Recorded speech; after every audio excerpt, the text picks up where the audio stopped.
Welcome back to the Finding Something Real podcast, friend. This is your host, Janelle Wood, and I am so glad that you're here today. We are joined by another great guest, but before I introduce who that is today, I'm joined by one of my co-hosts this season, and that's Sarah. Sarah, welcome back. Hey, thanks for having me again. Sarah, what has this journey been like so far now? How many conversations have you joined in for? Like what, five Good maybe? question. Probably around there, yeah. And it has been so impactful and helpful and encouraging for me to keep asking questions, but also find satisfying answers. Mm. And yeah, it's been a great journey, So you're glad you reached out? definitely. I'm glad you reached out too, Sarah. I feel like, well, I just got to see you this past weekend. We live like what, Yeah. 4 or 5 hours apart. So you came over the mountains just for the fundraiser event that we did. By the time this airs, it will be long gone, but it was in November.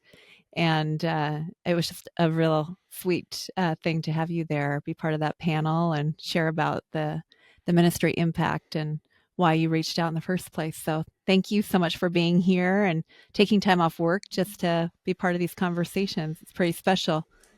It is Um, for me too. and today's special guest may be familiar to those of you who've watched this program or listened to this program before. I just love him. He's real and relational and funny, and I've seen him live in person talking about really hard things. He's been on this podcast before talking about very hard topics as well, including hell, the question of eternal. I think we've talked about suffering. We've talked about eternity. We've talked about suicide. Basically, he gets to do all the fun things, but he does it with a good dose of I don't want to say he has a dose of humor when he's talking about these things, but he is able to temper the hard things with a great perspective. And part of that, I think, is humility because he wasn't always a believer himself. Jon Noyes, welcome back to the Finding Something Real podcast. Hey, thank you, Janelle. Thanks for having me. It's good to meet you, Sarah, too. Thanks for having me, guys. Yeah.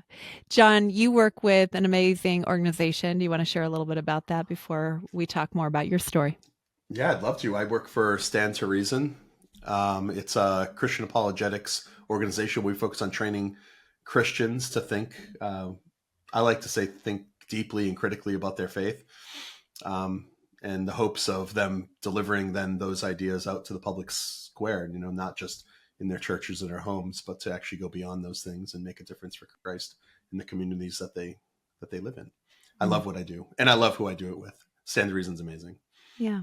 Yeah. Last week we talked to Greg Koukl, and I know Oh he's, gosh, I mean, he's kind of your boss, right? So, he's question. incredible. So, is he really that incredible, like when no Yeah, one's watching? And yeah. say something, maybe something about him that would make him Oh blush, I man, suppose. yeah. Well, I look at him like a father figure. He's been instrumental in my just in my journey, just in life in general. I used to be a pastor at his church, so that's how we met. Mm. We went to the same church, and I got brought on staff there, and then I pastored at that church for 5 years before I left there to do multiple things. But one of those things was to go on board to Stand to Reason. So he's been mentoring me for over a decade now. And yes, he's fantastic. He's the real deal. He puts his money where his mouth is. He's probably the smartest person I've ever met. Now coming on after him, I'm like, why even schedule this podcast? Blame Greg, Darcy. if I say anything that goes against what Greg says, just believe Greg. Like that's the way that it is. Greg Man. is Greg is I honestly can't say enough about Greg. He's the founder and president of Stand the Reason, and I owe him a lot. I was listening to Greg's show. He used to have a 3-hour drive time radio program, a call in radio program, and I used to listen to his show as I was wrestling with atheism and Christianity. I was a naturalist for the longest time, and um, God started getting my attention through Christian apologetics, and one of those main voices was Greg's. So in a very real way, I mean, of course, through the role of the Holy Spirit, the God is responsible for my salvation, but He used Greg in ways that I can't even begin uh, to understand or express through words. I'm very grateful to Greg and the Stand the Reason Ministry in general, or the organization in general. For somebody listening who's not familiar with that term Christian apologetics, I always forget to clarify what it is. Would you just mind, just share what that is? Yeah, sure. Sarah, have you heard this term before? I'm sure you have. Yeah. Yeah. So it's super simple. You know, as Chris, sometimes we make things way too complicated. And the word apologetics is just a fancy word that just means to give a defense. In this case, it's to give a defense for the Christian worldview. We find its beginning in 1 Peter 3:15. You know, we should always be prepared to give an account or give a defense for the hope that we have. So it just means to argue for the faith, so to speak, I think. Mm-hmm. And Jon, I detect perhaps a Boston accent, and I know you've been on this podcast and you've shared your story before, but I was telling Sarah, a lot of this season we haven't asked people to share their stories, but with you especially, I just feel like it's so important that you share some of that background. Katelyn, who shared her story on this podcast and why she's a naturalist. She's not here right now, but she may listen later. I would love for her to hear, especially what led you, a little bit of your journey. Sure. Again, it's nothing complicated or profound. I don't have like a spiritual birthday. I don't have a miraculous event that happened in my life. I just I went seeking for answers to life's most important questions. And when I dropped my presuppositions as best as I could, we all have biases, but when I dropped those presuppositions, I realized the world is a certain way, right? So reality is the way the world really is. So the world is a certain way, and it doesn't change. The nature of reality doesn't change according to my personal preferences or views. It's objective. So my journey finds its beginning and really in its ends at the same place. What best explains the way the world really is? It's just that simple. When I look out into the world and I observe the things I observe and I feel the things I feel and I experience the things I experience, what worldview best explains all of it together? Now, this doesn't mean my worldview right now, as I sit here, answers everything. I still have questions. I still have doubts and struggles. But I think what happened for me is when I looked at the nature of reality, there were certain fundamental features of the world that naturalism couldn't explain. So naturalism is simply the idea that everything that exists is in the physical world. Everything that exists is the product of a purely physical process. So there are certain parts of reality. The existence of the soul was a huge problem for me as a naturalist. You know, this immaterial aspect of ourselves. I would call it consciousness, to avoid spiritual implications.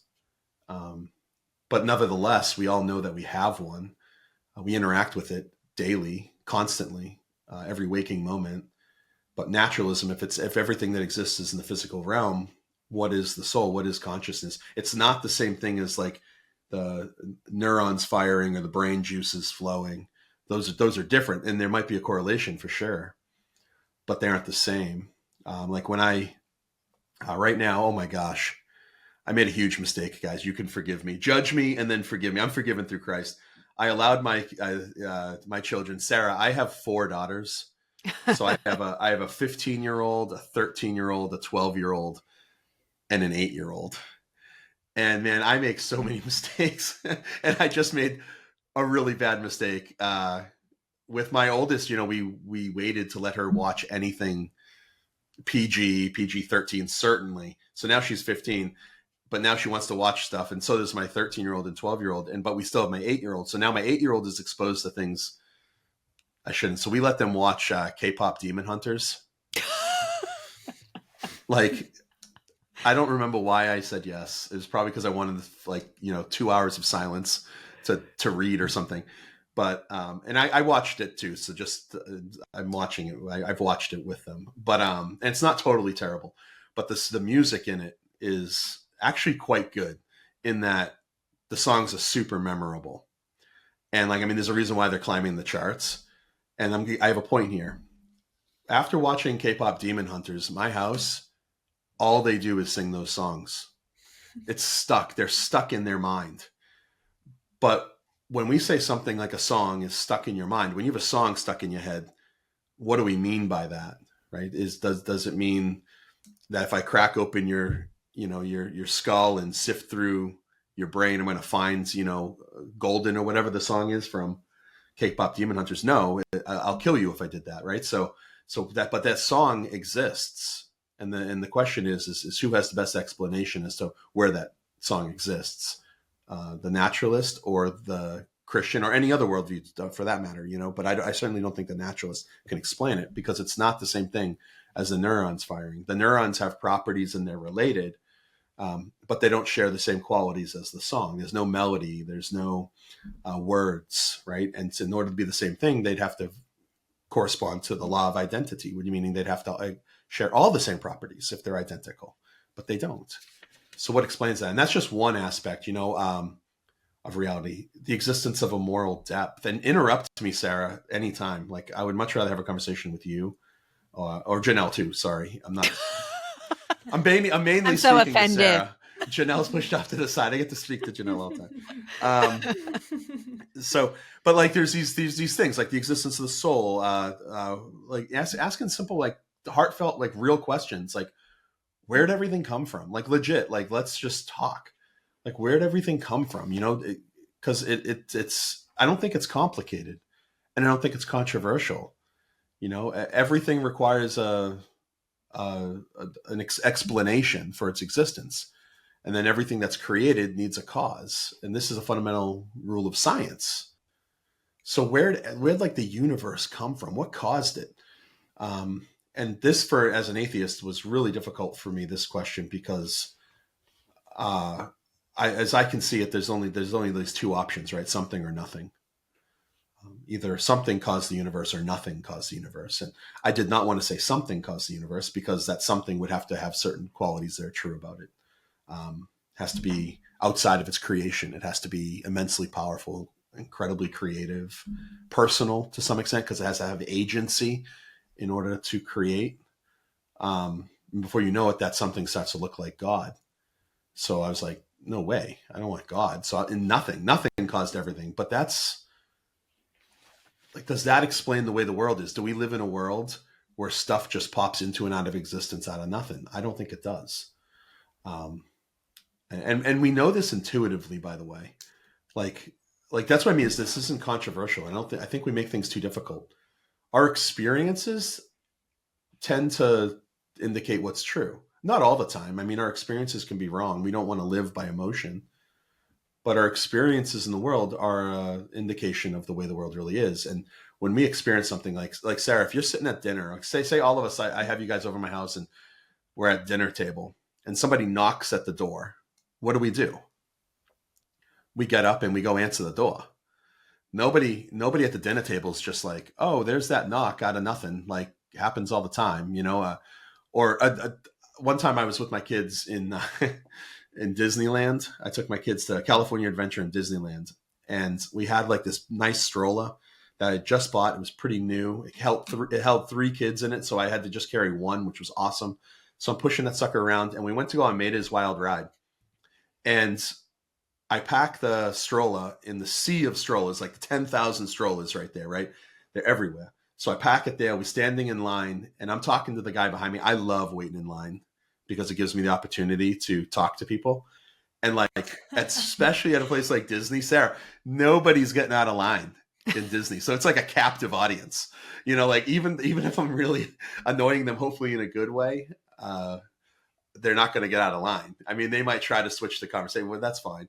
But so anyways, I'm talking to the guy behind me about what I don't remember. And all of a sudden we hear bang, bang, like these 2 huge bangs.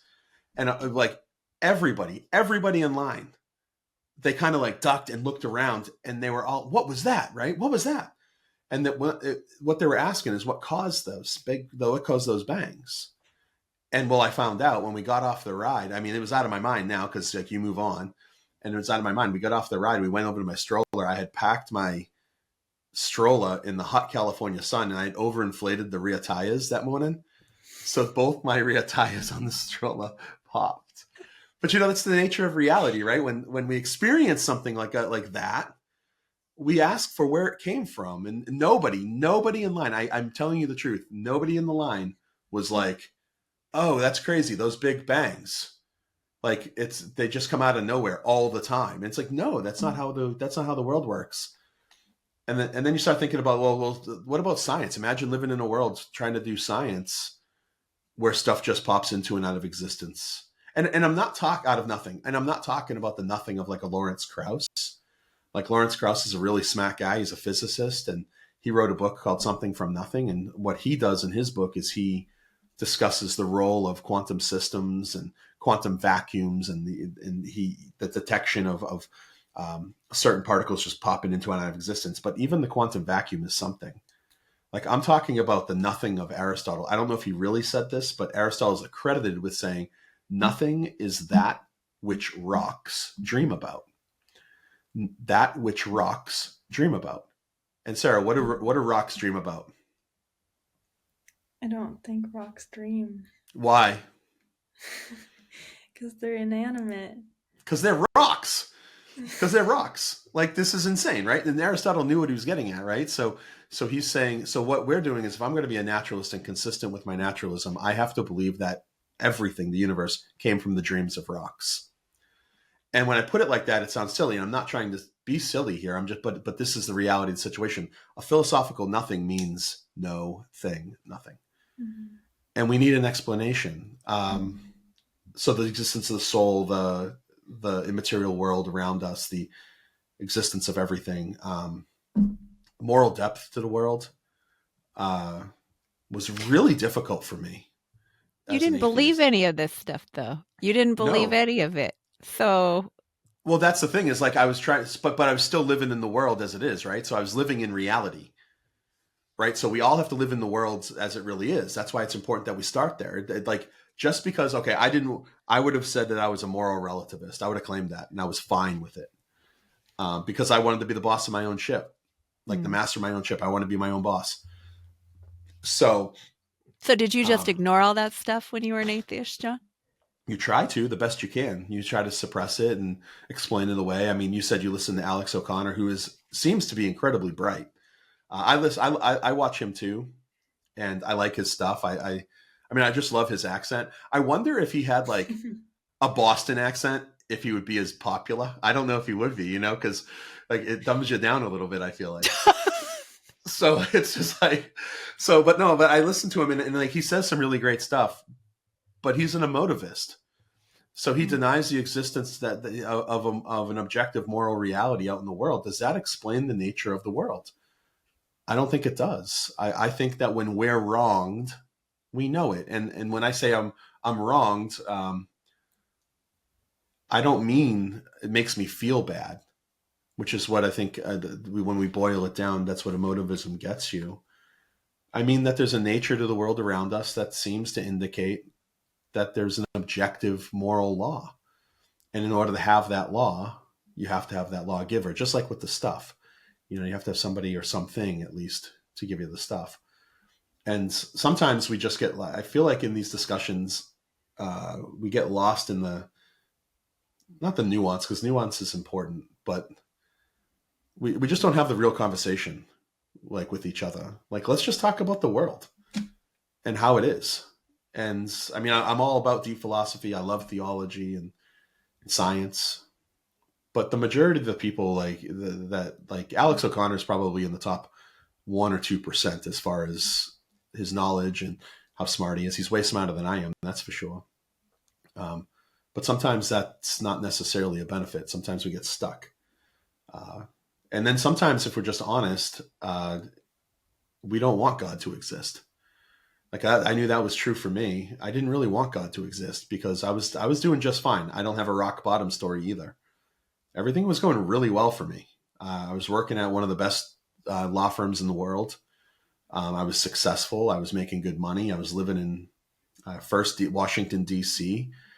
And like literally like living a dream. I mean, I couldn't have imagined life being much better, having fun.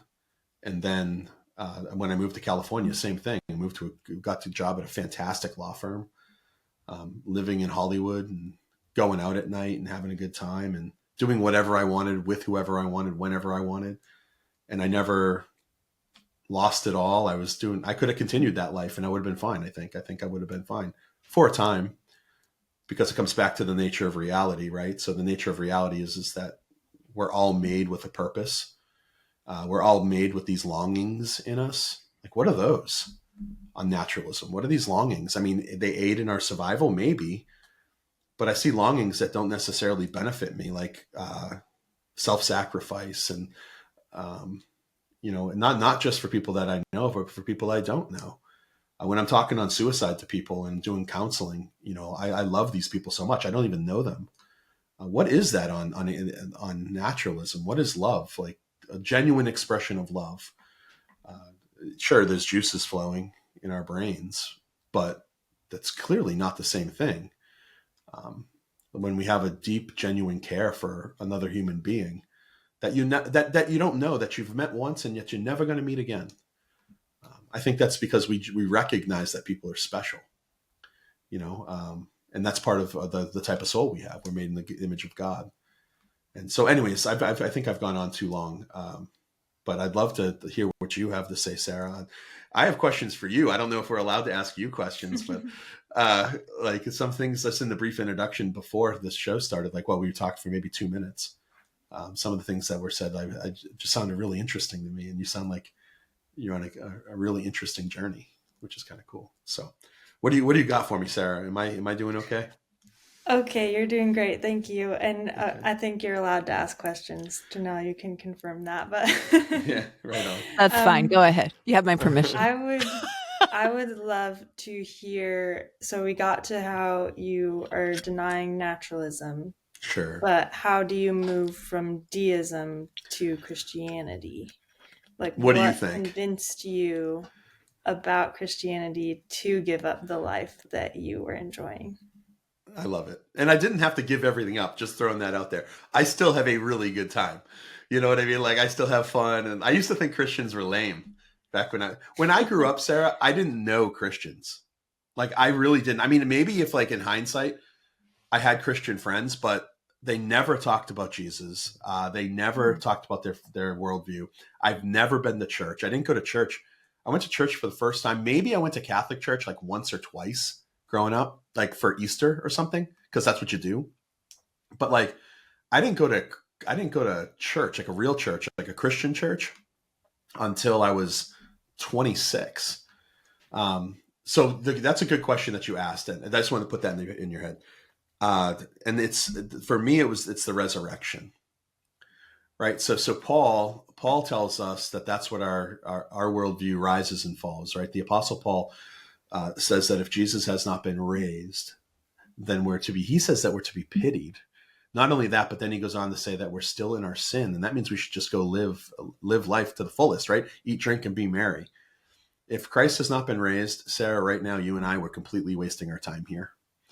And I'm going to go on the rest of today to write and study and waste my time. So if Christ hasn't been raised, that's the linchpin. So for me, what happened is, I remember, so I had all these things going on in the background. So where'd all the stuff come from? The existence of the soul, moral depth to the world. I had all of this going on at the same time. What I was doing, so I was digging into Christian apologetics. I was also reading the Bible. I had it here until, hold on, this Bible. This Bible.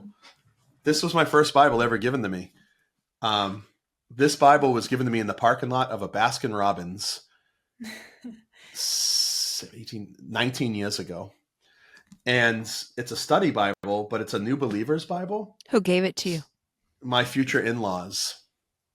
So Tom and Debbie, because they were praying that I something would change, because they knew that I was dating their daughter, and they knew it couldn't go anywhere. They because I wasn't a Christian.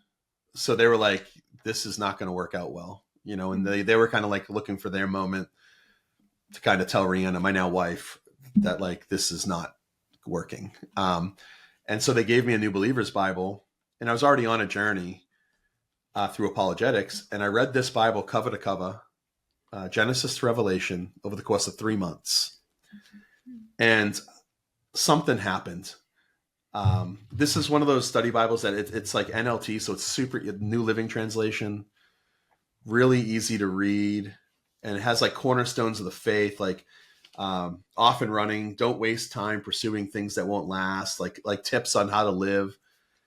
And I remember when I got done with this, I said something happened. When I got done with this Bible, I remember meeting up with Rihanna. She was probably at my apartment or something, and I remember holding it and being like, I think this is true. Because when I read it, it has the air of truth.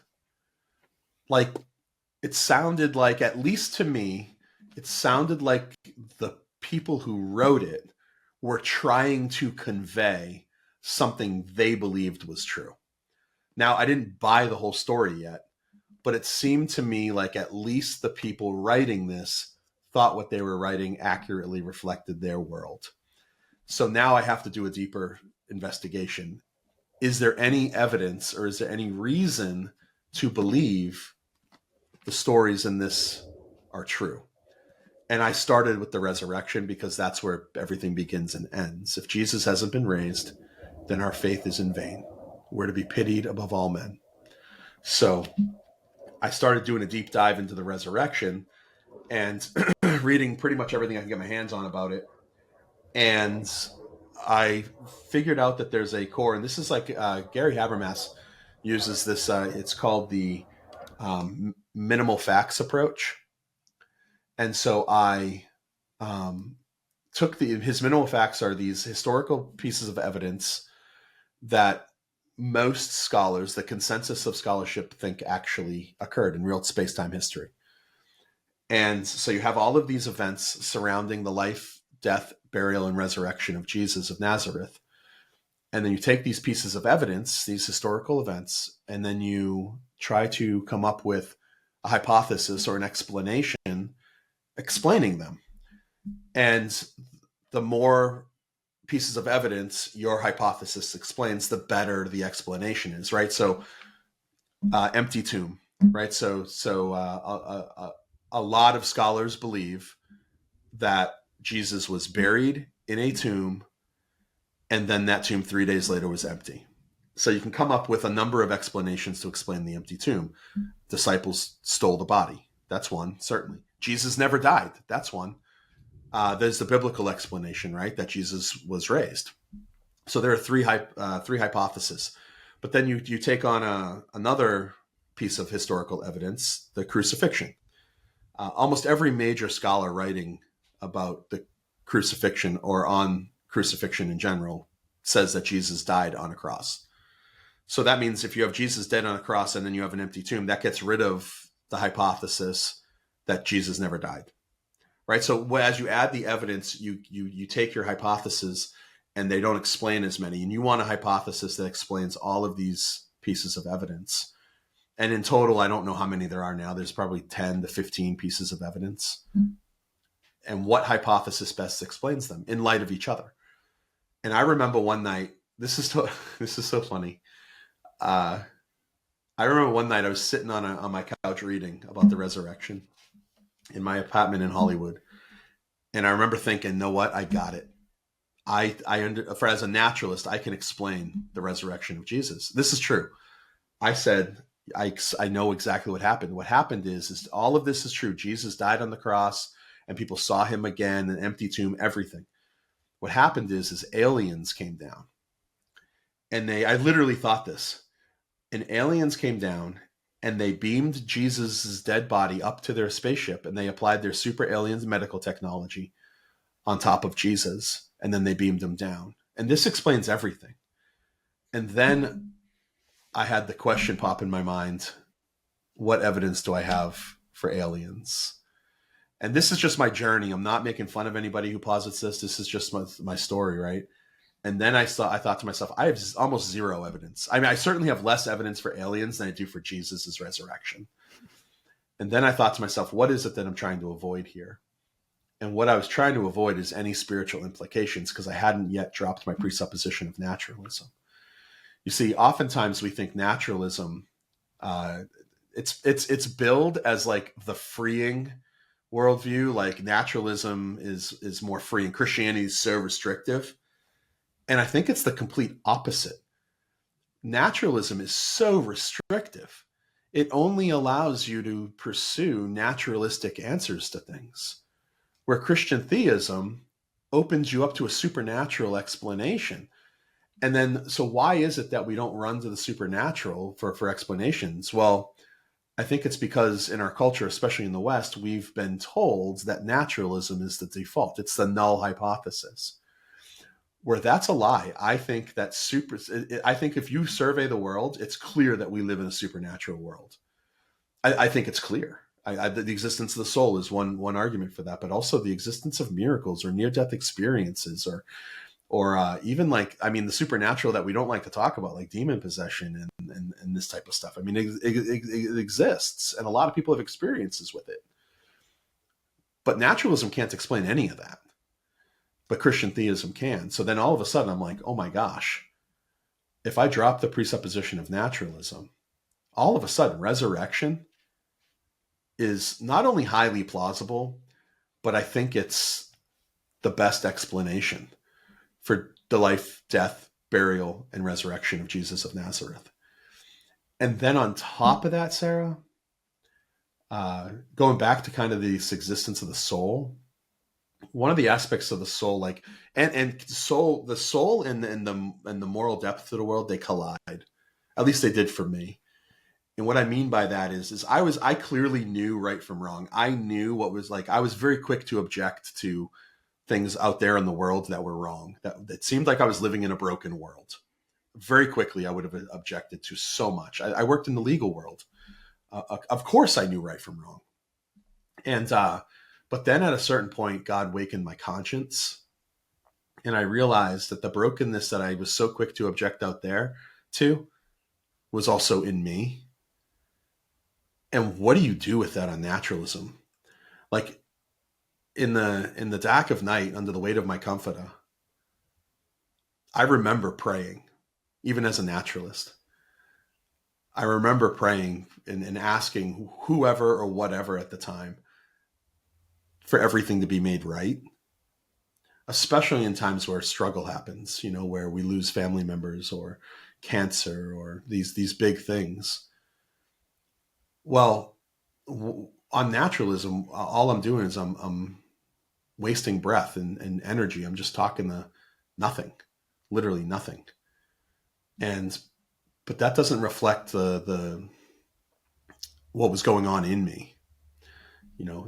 I knew that I was broken. I knew that I needed forgiveness. Like, what's that? Like, cause like, it wasn't like forgiveness from my mom or my friends. Like, it was a deep-seated guilt I felt. Well, maybe I felt, this is my conclusion, maybe I felt guilty because I was guilty. And there's only one worldview that offers you any semblance of forgiveness, and that's the Christian worldview. So that's the moment, these moments with resurrection and the existence of the soul as it collides with the existence of a moral depth to the world, and that moral depth is in us, needing for forgiveness and these things. This is really where it's swayed to Christianity. And that's a really long answer to your very good question. I'm sorry for that. No, I appreciate it, and I'm processing a lot, because I would agree that I personally have had the default position of naturalism being what is easiest to believe, and I think I see that around me, and so it's making the jump to Christianity, which is hard for me to have that like leap of faith kind of switch. So yeah, so I'm thinking about that and why that is in the world now. Why do we have the default position of naturalism? Yeah, I think, well, you survey the history of thought, and you see when the Enlightenment hit, certain things and players, major players during the Enlightenment, held to that position. So now Enlightenment thought is held as kind of the default. Where if you survey history before the Enlightenment, most scholars believed in the supernatural. Now, I'm not saying they were Christian, but most scholars believed in the supernatural. I mean, Plato and Aristotle, these guys weren't naturalists. They were spiritual. I mean, the Judaism, for example, is largely credited with the advent of a moral system, like where the morals come from, and then it's the same system that we believe in as Christians. Now, you said something really interesting. You said that leap of faith, right? I think that we're brought up as naturalists, by the way. I mean, our educational institutions, this is the default position. I mean, this is what we're taught, whether directly or indirectly, whether on purpose or it's just a happenstance of being in a post-Enlightenment world. And higher education has been shaped that way, certainly in the sciences. Now we're seeing things change. I think we're seeing there's a great book, actually, Justin Brierley, Surprising Rebirth in Belief of God. Have you read that? I have not. I have one of his other books I'm reading right now. Okay. Which book? Which one? Why I'm Still a Christian. Okay, great. Yeah, Justin Brierley is amazing. And his podcast by the same title of Surprising Rebirth and Belief in God is a great, it's a great podcast. There's some really wacky stuff on there. Like there's some really cool stuff. I'm not an artist, but I love artists. So whenever artists speak, like there's a part of their soul that's awake that's not awake in me. It's like they just process things differently. And there's one on there about an author, and he has a crazy conversion story. If I remember his name, I'll make sure I get it to you somehow. I can look it up later and send it to Janelle. But anyways, that's a great resource. But I think there's a rebirth. I think he's onto something. And same thing with Stephen Meyer, a scientist. He runs the Discovery Institute up in Seattle. He wrote a book not too long ago, a couple of years ago, Return of the God Hypothesis, where now even in the sciences, what we're starting to see is that the God hypothesis is again taken more seriously. So I think, anyways, by default, we've been taught this naturalism, but I don't think it's true. And now you said that you take a leap of, kind of a leap of faith. That leap of faith. I wondered what you meant by that. Like, what do you mean by leap of faith? I think that coming from the naturalistic worldview, it feels like I need to know everything is in order for me to believe in something. And so for Christianity to have a lot of unknowns and things I'm still learning about and thankfully finding some answers to, I think that leap is getting smaller, but it still feels like a scary decision to be in a worldview that has unknowns, which I understand a naturalistic worldview has unknowns also, but it doesn't require you to act in a sacrificial way that Christianity does require you to do. So it's like you don't have answers, but you don't really need answers. It's fine to just live your life and not seek understanding. Yeah, that's really interesting. I agree. I mean, ideas have consequences, right? So no matter what idea you hold, there's intended and unintended consequences to them. So believing in naturalism, there's intended and unintended consequences, just like with Christianity, Buddhism, Judaism, whatever it might be, Islam. So I think the question that I would press you to ask is which one is true?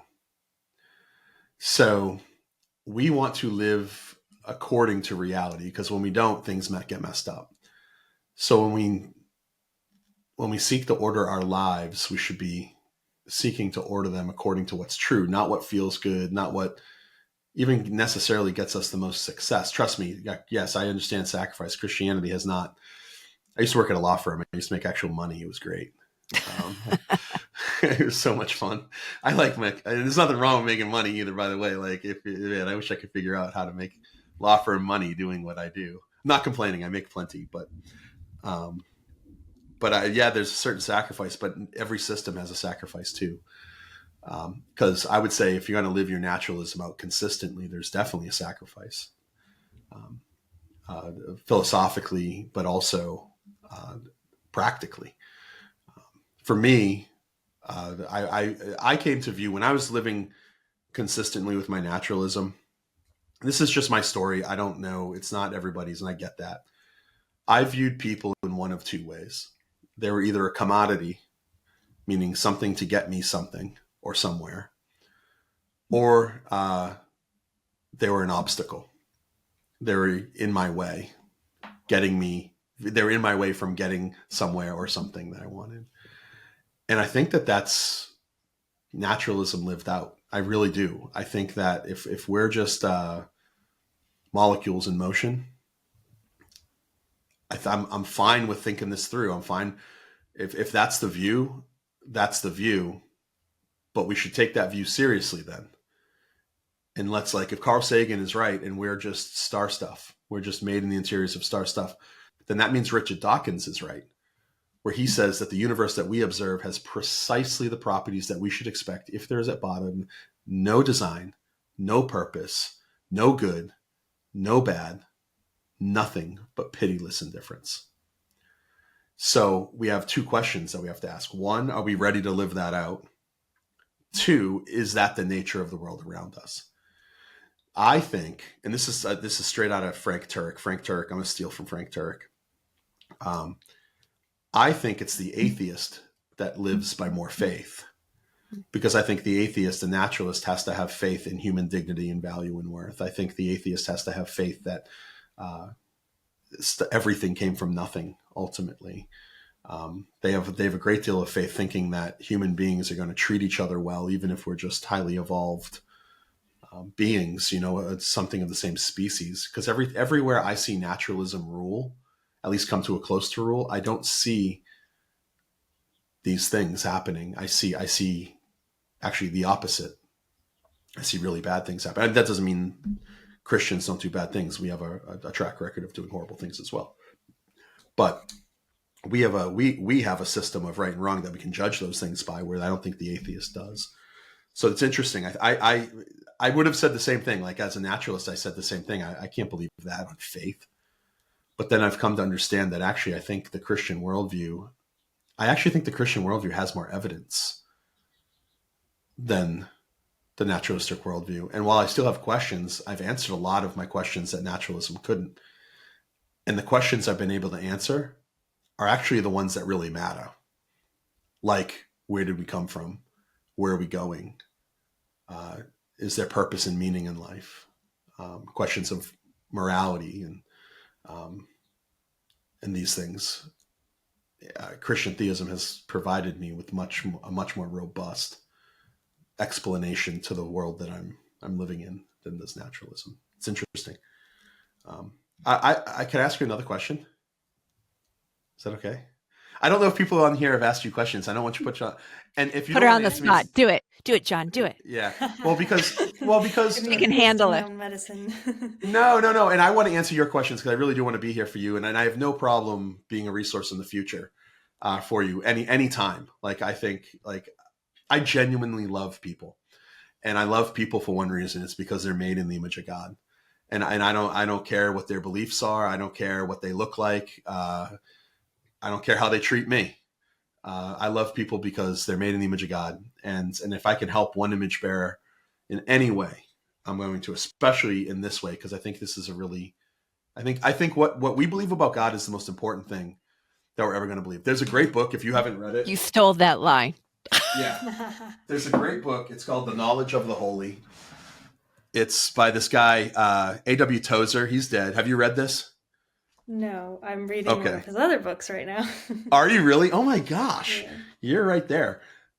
This goes through God's attributes. And he says in the beginning of his book, he says that he says that the thing that we think about God is the most important thing. He also says, this is so cool. He says that in his stuff, this guy's so smart. I mean, he's so smart.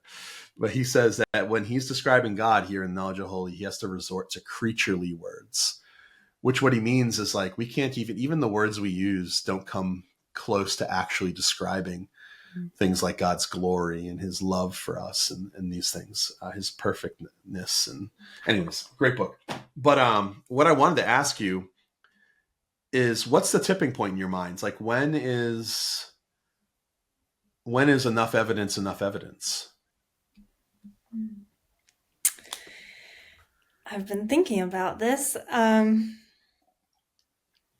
I think right now things are shifting a little bit in my mind, because, as you've heard, I have been dealing with the intellectual struggle of belief. And so in that realm, you can make progress, you can learn, and you can find answers to some extent.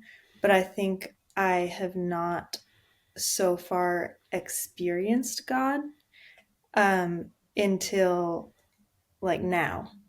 And so I think that that is what is changing my tipping point, because before I wanted the answers to know that God was true and real, because I was not experiencing him, because I had to take it on knowledge and believing in what other people were saying.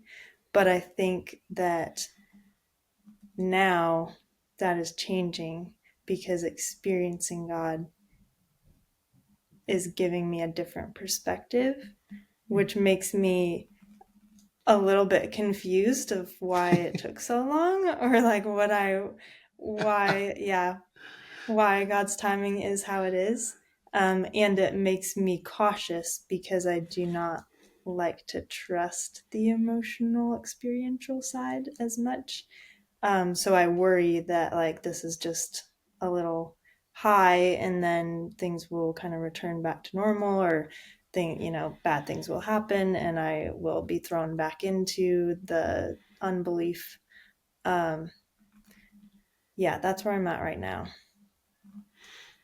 That's a great place to be. It's exciting. All right. I have nothing but the truth to share. I say that because what I want to say is exactly what you've already confirmed.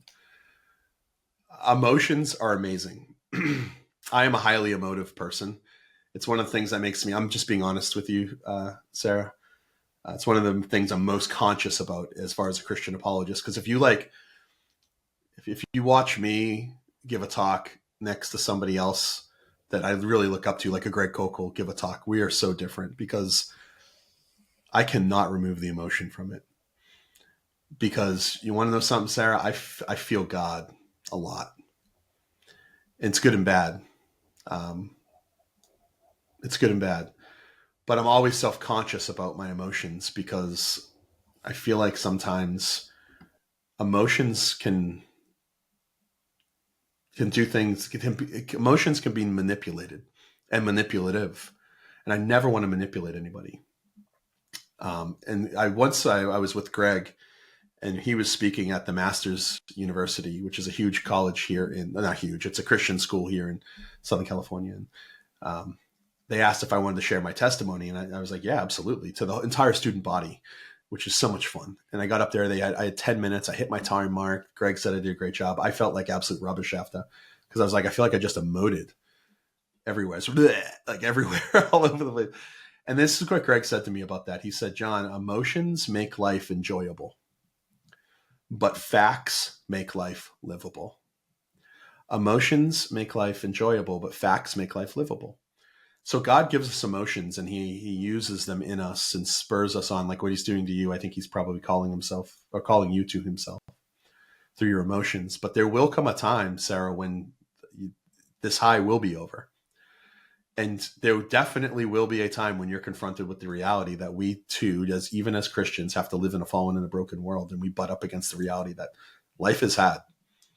I remember when I first became a Christian, I was like on fire. I mean, I still am, but I'm just older and more mature. But I remember at first when I became a Christian, I felt like I had all the answers to everything, because the answers were just Jesus.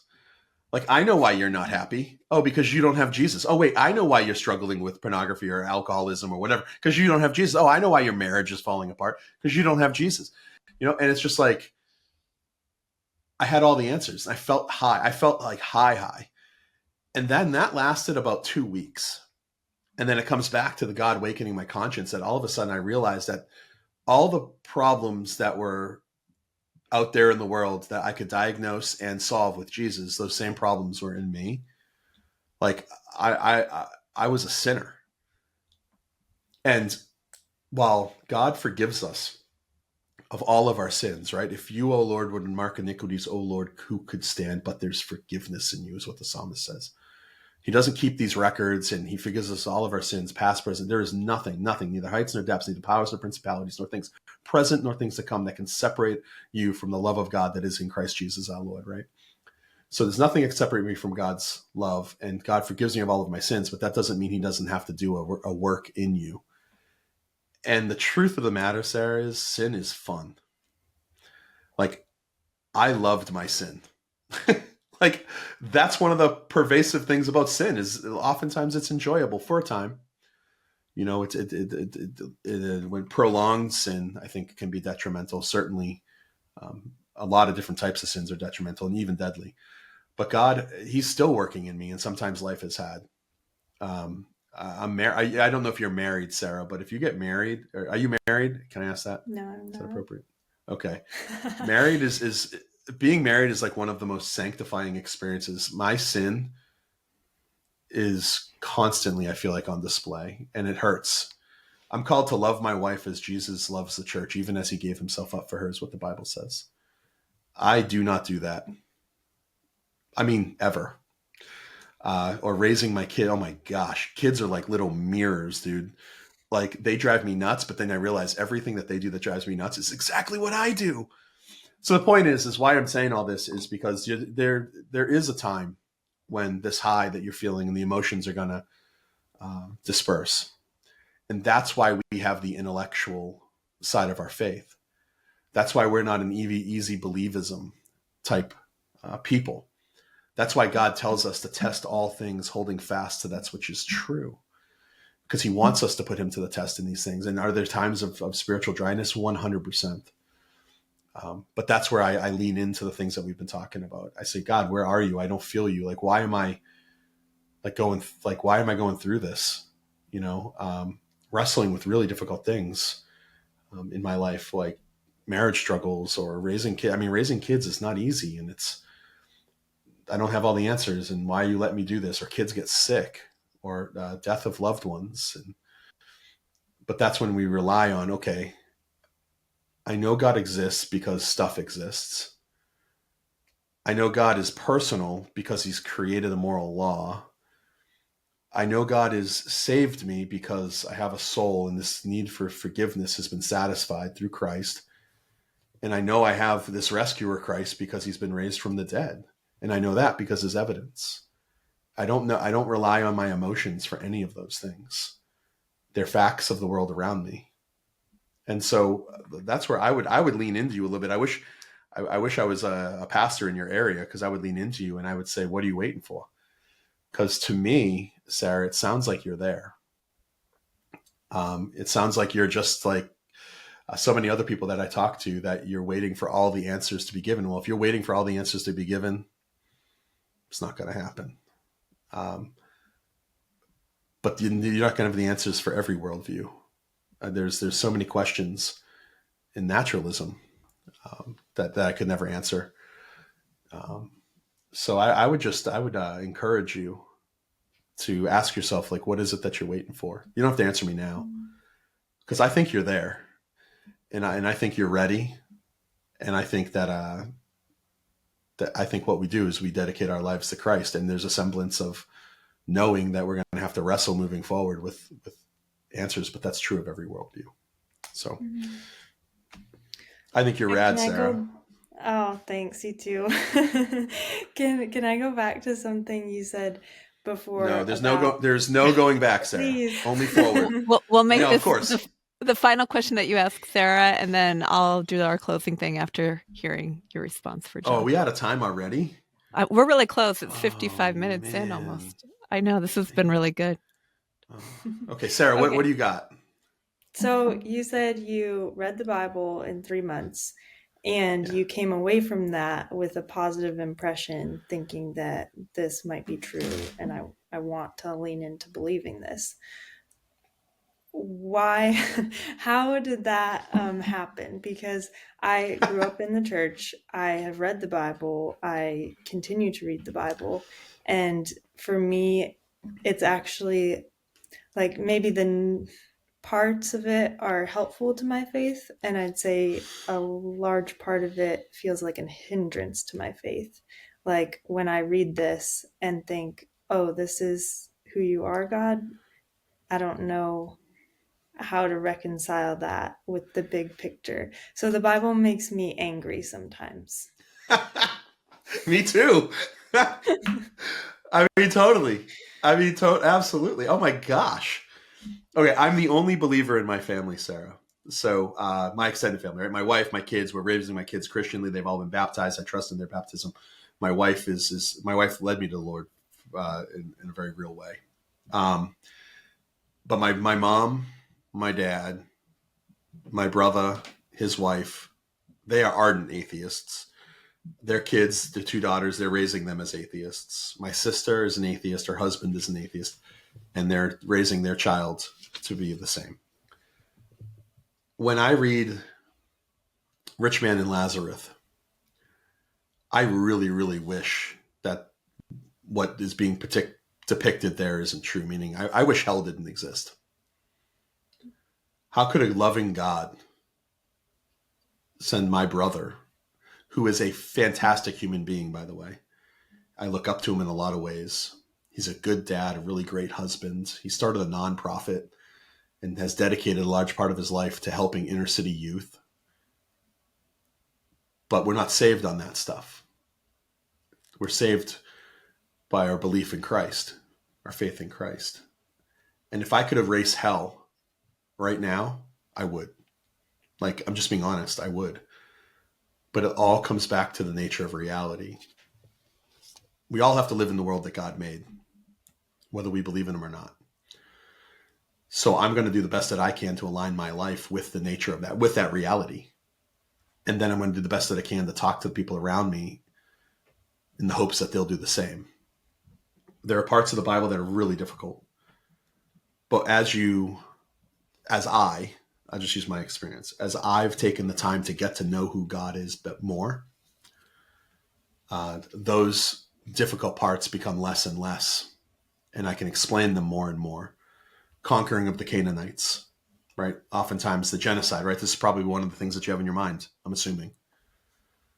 Well, I struggled with this early on in my journey, and I did a bunch of research in the Canaanite culture.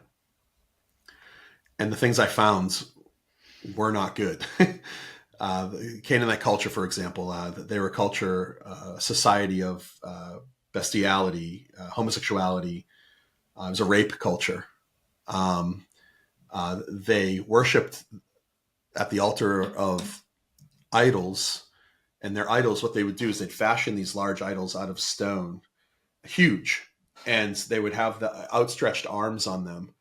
And what they would do is they'd set a fire below, and they would put their newborn babies on the altar to burn them alive. And they did this a lot. We've found evidence of this. It's a type of culture that if like it popped up in like even like downtown Seattle, which just seems crazy sometimes, people would be like, get these people out of here. No matter what, like, could you imagine going outside and having your neighbor burning their babies? And then I realized, okay, the culture it was really depraved. And then I realized God is really holy. And this is divine judgment, not genocide. Judgment is not genocide. This is divine judgment on the people of Canaan. And I was like, well, but couldn't God have given them warnings at least? And then you read in the scriptures, he did for hundreds of years. He was constantly sending people into the Canaanites to call them to repentance, and they never did. And then God enacted judgment. Do I like it? No. Do I understand it better? Yeah. I get it now in light of who God is and who the Canaanites were. So there's these types of things that we can struggle through. And I'm the first to tell you, I might not like something, but just because I like it doesn't mean it's not true, and doesn't mean there's not a good reason for it. The existence of hell is a perfect example. I don't know if that helps at all, like where you're at, Sarah. What do you think? It helps. I think sometimes I take a less, well, something I just don't hear about as much, I guess, with the Bible, especially the Old Testament. Like this morning I was reading Exodus 20 something about the construction of the lampstand and the Ark So of the cool. Covenant, of this stuff. And I'm just thinking, yes, this was important at the time, but we have this Bible, this document that we're trusting as God's word. And why is this what we have to go on about God? Like, why did he think this was important? And amidst so much more he could have said, other things he could have helped us with, like encouraging our faith and affection towards him. And he chose to put the measurements of different construction, like that. I don't understand a lot of that. I love that. I mean, yeah. The why question, why God chose certain things in Scripture, I don't know. But I will say, when we look at the whole, I think God has shown himself to go through great lengths to show his affection for us, right? I mean, John 3:16, so and then the extent that God worked through his people through the history, why he included all the details of constructing the temple, constructing lampstands, constructing the Ark of the Covenant. I don't know, but what's funny is when I was reading that, that's actually some of the stuff that I was like, there's no way people would include this if it wasn't true. Like, why would they put this type of nonsense in here if it wasn't true? And then I realized actually the descriptions and what's included runs way deeper than we think. Recently, I get to pastor a small little church as well, just for fun, with my 3 best friends. And one of my co-pastors, David, he has a photographic memory, which drives me nuts. And he reads like 10 to 15 books a week. And I hate him for it, because I wish I could be like that. But he's so knowledgeable. He's all theology. He's all pastor. He's amazing. And sit down and talk to him about this, the nature of a pomegranate and why a pomegranate was used in Old Testament temples and on vestments for priests. And he will go on for an hour about the importance of a pomegranate and what it means in redemptive history, and how the pomegranate, and I'm just like talking here, how the pomegranate actually points us forward to something in the future in redemptive history. And ultimately the pomegranate points us to Christ. And so like when we start diving like deep, I would actually push back and say, I don't think God wastes any of the word. I think every word, every jot and tittle is of importance. Now for you and me, who are just kind of like reading the Bible, we're going to gloss over a lot of that. And I honestly don't think like you and me don't have to do a super deep, 10-year study into the nature of pomegranates.